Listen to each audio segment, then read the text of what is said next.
ഇന്നത്തെ ഒരു പുതിയ വീഡിയോയിലേക്ക് സ്വാഗതം.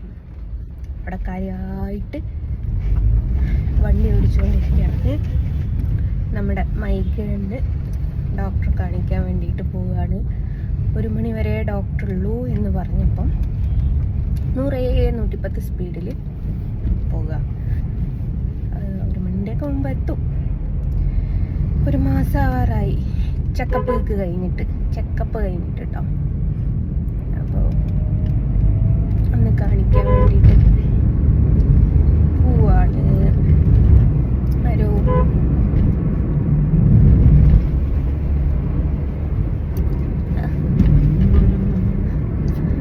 അപ്പം അങ്ങനെയാണ് ഗൈസ്. എന്താണ് ഡോക്ടർ പറയുക എന്നുള്ളതൊന്നും അറിയില്ല.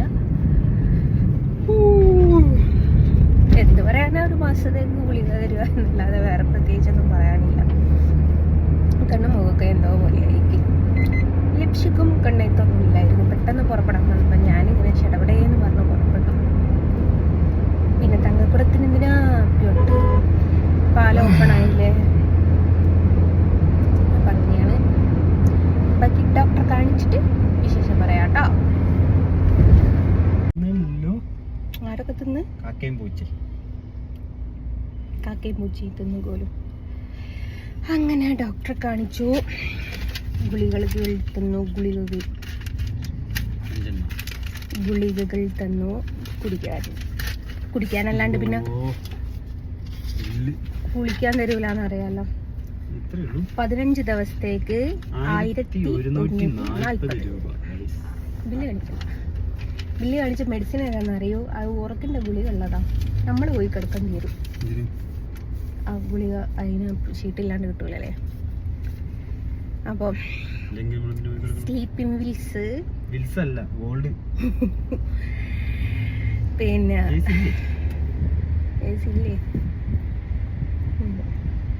അതുകൊണ്ടാണ്. അപ്പം കാണിച്ചു. എന്തുവാടേ കുളിച്ചൂടെ? ആ വെള്ളം നിന്നെ. അപ്പം അങ്ങനെയാണ് ഈ ഒരു സിഗ്നലും കഴിഞ്ഞു. ഇപ്പോൾ വെള്ളം കുടിച്ചാൽ അപ്പം ഈ പ്രാവശ്യത്തെ കാണിക്കലും കഴിഞ്ഞു. ഇനി 1 മന്ത് കഴിഞ്ഞിട്ട്. അപ്പോൾ പലരും പറയുന്നുണ്ട് ദൈവം കണക്കിന് തന്നതാണ് എന്നുള്ളത്. പക്ഷെ അത് കേൾക്കുമ്പോൾ എനിക്ക് സന്തോഷമേ ഉള്ളൂ. ദൈവം കണക്കിനെങ്കിലും തരുന്നുണ്ടല്ലോ. അതോ കണക്കിനെങ്കിലും തരുന്നുണ്ടല്ലോ. നിങ്ങൾക്കൊട്ട് അത് തരാനും വരുന്നില്ലല്ലോ.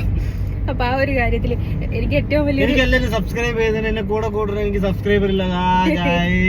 ഫേസ്ബുക്കിൽ നിങ്ങൾ സപ്പോർട്ട് ചെയ്തോണം, എന്നെ യൂട്യൂബിൽ സപ്പോർട്ട് ചെയ്യണം ഗൈസ്.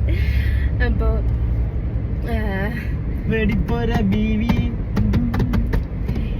എന്നിട്ടുണ്ടല്ലോ.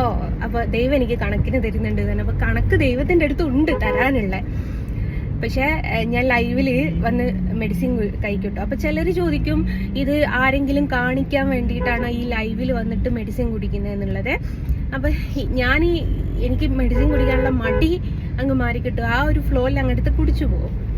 അപ്പോൾ ഞാൻ എന്തിനാണെന്ന് ചോദിച്ചപ്പോൾ മൈഗ്രെയിൻ ആണെന്ന് പറഞ്ഞപ്പോൾ എൻ്റെ പൊന്നാര ഗായ്സ്, ഒരു 400 ആൾക്കാരുള്ള ലൈവാണെങ്കിൽ അതിൽ 200 ആൾക്കാരും എനിക്ക് മെസ്സേജ് ചെയ്തിട്ട് എനിക്കുണ്ട്. അപ്പം എനിക്കൊരു സമാധാനമായി. അതെന്ന് വെച്ചാൽ അവർക്ക് മൈഗ്രെയിൻ ഉള്ളത് കൊണ്ടല്ല കേട്ടോ എനിക്ക് സമാധാനമായത്. വേണ്ട. അപ്പം അവർക്ക് മൈഗ്രെയിൻ ഉള്ളത് കൊണ്ടല്ല എനിക്ക് സന്തോഷമായത്. നമ്മളുടെ അവസ്ഥ പറയുമ്പം അവർക്ക് മനസ്സിലാവില്ലോ എന്നുള്ള ഒരു കാര്യത്തിലാണ്. ഈ കൈമുറിഞ്ഞവനെ മനസ്സിലാക്കണമെങ്കിൽ ഒരു മുള്ളെങ്കിലും കുത്തണം എന്ന് പറയലില്ലേ, അതേപോലെ. അപ്പം എന്നിട്ട് അവരങ്ങനെ പറയുന്ന സമയത്ത് എനിക്ക് ഭയങ്കര സന്തോഷവും. എൻ്റെ വിഷമം പറയുമ്പോൾ ഒരാളുണ്ടല്ലോ മനസ്സിലാക്കാനെന്ന്. അപ്പം ഇന്നും ഡോക്ടർ പറഞ്ഞ മൊബൈൽ ഉപയോഗിക്കുക ചെയ്യരുത്. എന്താ ഒരു ഡോക്ടർ എന്നോട് പറഞ്ഞെങ്കിൽ ഇനി ഞാൻ സോഷ്യൽ മീഡിയ കയറി നോക്കും ഇങ്ങനെ മൊബൈൽ ഉപയോഗിക്കുന്നുണ്ടോന്ന്. അത്ര നല്ലൊരു ഡോക്ടറാട്ടോ എൻ്റെ പൊന്നോ. എനിക്ക് ഭയങ്കര ഇഷ്ടമായി. ഞാൻ ഉമ്മയും അപ്പയും പറഞ്ഞാൽ കേട്ടിട്ടില്ലെങ്കിൽ പോലും ഡോക്ടർ പറയും പോലെ ഞാൻ കേൾക്കും കേട്ടോ. എനിക്ക് അത്ര വലിയ ഇഷ്ടമാണ്, നല്ലൊരു ഡോക്ടറാണ്. അപ്പൊ അങ്ങനെയാണ് സോഷ്യൽ മീഡിയ നല്ല ഡോക്ടറാണ് ആ ഡോക്ടർ, നല്ല ഡോക്ടറാ. ആ ഡോക്ടറെ സ്വഭാവം അടുത്ത പ്രാവശ്യം പോകുമ്പോ മനസ്സിലാവും. കാരണം എന്നോട് പ്രത്യേകം പറഞ്ഞു ഫോൺ കൊടുക്കരുതിട്ടോ എന്ന്. അപ്പൊ എന്നോട് പറഞ്ഞു ഞാൻ കയറി നോക്കും സോഷ്യൽ മീഡിയയിൽ. അപ്പൊ അങ്ങനെയാണ്. അപ്പം ഇത്രയേ ഉള്ളൂ നമ്മുടെ ചക്കപ്പുഴുക്കിന്റെ കാര്യം. ചക്കപ്പുഴുക്ക് എന്ന് വെച്ചാൽ ചെക്കപ്പ് കേട്ടോ, നല്ല രസമുണ്ടല്ലോ ചോപ്പ് പൂവ്. അങ്ങനെയാണ് ഗൈസ്. അപ്പൊ ബൈ പറയട്ടെ. ഇനി നേരെ വീട്ടിലേക്ക്. വെള്ളം കുടിക്കാൻ എത്ര നേരമായി എടുത്ത് വെച്ചിട്ട് കുടിച്ചില്ല. ഒന്ന് കുടിച്ചോട്ടെ. ടാറ്റാ.